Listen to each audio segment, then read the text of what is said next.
اور کسی مسلمان کے لیے جائز نہیں کہ وہ کسی مسلمان کو قتل کر دے مگر غلطی سے، اور جس نے کسی مسلمان کو نادانستہ قتل کر دیا تو اس پر ایک مسلمان غلام یا باندی کا آزاد کرنا اور خون بہا کا ادا کرنا جو مقتول کے گھر والوں کے سپرد کیا جائے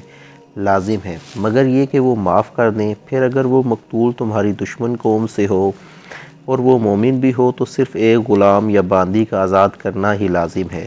اور اگر وہ مقتول اس قوم میں سے ہو کہ تمہارے اور ان کے درمیان صلح کا معاہدہ ہے تو خون بہا بھی جو اس کے گھر والوں کے سپرد کیا جائے اور ایک مسلمان غلام یا باندی کا آزاد کرنا بھی لازم ہے۔ پھر جس شخص کو غلام یا باندی میسر نہ ہو تو اس پر پے در پے 2 مہینے کے روزے لازم ہیں۔ اللہ کی طرف سے یہ اس کی توبہ ہے اور اللہ خوب جاننے والا بڑی حکمت والا ہے۔ اور جو شخص کسی مسلمان کو قصداً قتل کرے تو اس کی سزا دوزخ ہے کہ مدتوں اس میں رہے گا، اور اس پر اللہ غضبناک ہوگا اور اس پر لعنت کرے گا، اور اس نے اس کے لیے زبردست عذاب تیار کر رکھا ہے۔ اے ایمان والو، جب تم اللہ کی راہ میں جہاد کے لیے سفر پر نکلو تو تحقیق کر لیا کرو، اور اس کو جو تمہیں سلام کرے یہ نہ کہو کہ تم مسلمان نہیں ہے۔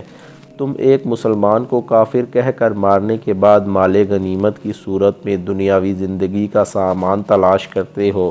تو یقین کرو اللہ کے پاس بہت اموال غنیمت ہیں، اس سے بیشتر تم بھی تو ایسے ہی تھے، پھر اللہ نے تم پر احسان کیا اور تم مسلمان ہو گئے، بس دوسروں کے بارے میں بھی تحقیق کر لیا کرو، بے شک اللہ تمہارے کاموں سے خبردار ہے۔ اور مسلمانوں میں سے وہ لوگ جو جہاد سے جی چرا کر بغیر کسی عذر تکلیف کے گھروں میں بیٹھ رہنے والے ہیں، اور وہ لوگ جو اللہ کی راہ میں اپنے مالوں اور اپنی جانوں سے جہاد کرنے والے ہیں، یہ دونوں درجہ و ثواب میں برابر نہیں ہو سکتے۔ اللہ نے اپنے مالوں اور اپنی جانوں سے جہاد کرنے والوں کو بیٹھ رہنے والوں پر مرتبہ میں فضیلت بخشی ہے، اور اللہ نے سب ایمان والوں سے وعدہ تو بھلائی کا ہی فرمایا ہے، اور اللہ نے جہاد کرنے والوں کو بہر طور بیٹھ رہنے والوں پر زبردست اجر و ثواب کی فضیلت دی ہے۔ اس کی طرف سے ان کے لیے بہت درجات ہیں اور بخششیں اور رحمت ہے، اور اللہ بڑا بخشنے والا مہربان ہے۔ بے شک جن لوگوں کی روح فرشتے اس حال میں قبض کرتے ہیں کہ وہ کفر و فسق کے ماحول میں رہ کر اپنی جانوں پر ظلم کرنے والے ہیں، تو وہ ان سے دریافت کرتے ہیں کہ تم کس حال میں تھے؟ تم نے اپنے دین اور ایمان کی حفاظت کی، نہ سرزمین کفر و فسق سے چھڑایا۔ وہ معذرتاً کہتے ہیں کہ ہم زمین میں کمزور اور بے بس تھے۔ فرشتے جواباً کہتے ہیں کیا اللہ کی زمین فراخ نہ تھی کہ تم اس میں کہیں ہجرت کر جاتے؟ سو یہی وہ لوگ ہیں جن کا ٹھکانہ جہنم ہے، اور وہ بہت ہی برا ٹھکانہ ہے۔ سوائے ان واقعتاً مجبور و بے بس مردوں اور عورتوں اور بچوں کے جو نہ کسی تدبیر پر قدرت رکھتے ہیں اور نہ وہاں سے نکلنے کا کوئی راستہ جانتے ہیں، سو یہ وہ لوگ ہیں کہ یقیناً اللہ ان سے درگزر فرمائے گا، اور اللہ بڑا معاف فرمانے والا بخشنے والا ہے۔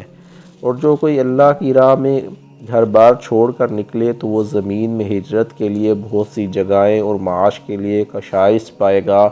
اور جو شخص بھی اپنے گھر سے اللہ اور اس کے رسول صلی اللہ علیہ وآلہ وسلم کی طرف ہجرت کرتے ہوئے نکلے، پھر اسے راستے میں ہی موت آ پکڑے تو اس کا اجر اللہ کے ذمے ثابت ہو گیا، اور اللہ بڑا بخشنے والا مہربان ہے۔ اور جب تم زمین میں سفر کرو تو تم پر کوئی گناہ نہیں کہ تم نماز میں قصر کرو، یعنی 4 رکعت فرض کی جگہ 2 پڑھو، اگر تمہیں اندیشہ ہے کہ کافر تمہیں تکلیف میں مبتلا کر دیں گے، بے شک کفار تمہارے کھلے دشمن ہیں۔ اور اے محبوب، جب آپ ان مجاہدوں میں تشریف فرما ہوں تو ان کے لیے نماز کی جماعت قائم کریں، پس ان میں سے ایک جماعت کو پہلے آپ کے ساتھ اقتداءً کھڑا ہونا چاہیے اور انہیں اپنے ہتھیار بھی لیے رہنا چاہیے، پھر جب وہ سجدے کر چکے تو ہٹ کر تم لوگوں کے پیچھے ہو جائیں، اور اب دوسری جماعت کو جنہوں نے ابھی نماز نہیں پڑھی آ جانا چاہیے، پھر وہ آپ کے ساتھ مقتدی بن کر نماز پڑھیں، اور چاہیے کہ وہ بھی بدستور اپنے اسباب حفاظت اور اپنے ہتھیار لیے رہیں۔ کافر چاہتے ہیں کہ کہیں تمہیں اپنے ہتھیاروں اور اپنے اسباب سے غافل ہو جاؤ تو وہ تم پر دفعتاً حملہ کر دیں، اور تم پر کچھ مذائقہ نہیں کہ اگر تمہیں بارش کی وجہ سے کوئی تکلیف ہو یا بیمار ہو تو اپنے ہتھیار اتار کر رکھ دو اور اپنا سامان حفاظت لیے رہو، بے شک اللہ نے کافروں کے لیے ذلت انگیز عذاب تیار کر رکھا ہے۔ اور پھر اے مسلمانوں، جب تم نماز کا ارادہ کر چکو تو اللہ کو کھڑے اور بیٹھے اور اپنے پہلوؤں پر لیٹے ہر حال میں یاد کرتے رہو۔ پھر جب تم حالت خوف سے نکل کر اطمینان پالو تو نماز کو حسب دستور قائم کرو، بے شک نماز مومنوں پر مقررہ وقت کے حساب سے فرض ہے۔ اور تم دشمن قوم کی تلاش میں سستی نہ کرو، اگر تمہیں پیچھا کرنے میں تکلیف پہنچتی ہے تو انہیں بھی تو ایسی ہی تکلیف پہنچتی ہے جیسی تکلیف تمہیں پہنچ رہی ہے، حالانکہ تم اللہ سے اجر و ثواب کی وہ امیدیں رکھتے ہو جو امیدیں وہ نہیں رکھتے، اور اللہ خوب جاننے والا بڑی حکمت والا ہے۔ اور اے رسول گرامی، بے شک ہم نے آپ کی طرف حق پر مبنی کتاب نازل کی ہے تاکہ آپ لوگوں میں اس حق کے مطابق فیصلہ فرمائیں، اور جو اللہ نے آپ کو دکھایا ہے وہ آپ کبھی بددیانت لوگوں کی طرفداری میں بحث کرنے والے نہ بنیں، اور آپ اللہ سے بخشش طلب کریں، بے شک اللہ بڑا بخشنے والا مہربان ہے۔ اور ایسے لوگوں کی طرف سے دفعتاً نہ جھگڑیں جو اپنی ہی جانوں سے دھوکہ کر رہے ہیں، بے شک اللہ کسی ایسے شخص کو پسند نہیں فرماتا جو بڑا بددیانت اور بدکار ہے۔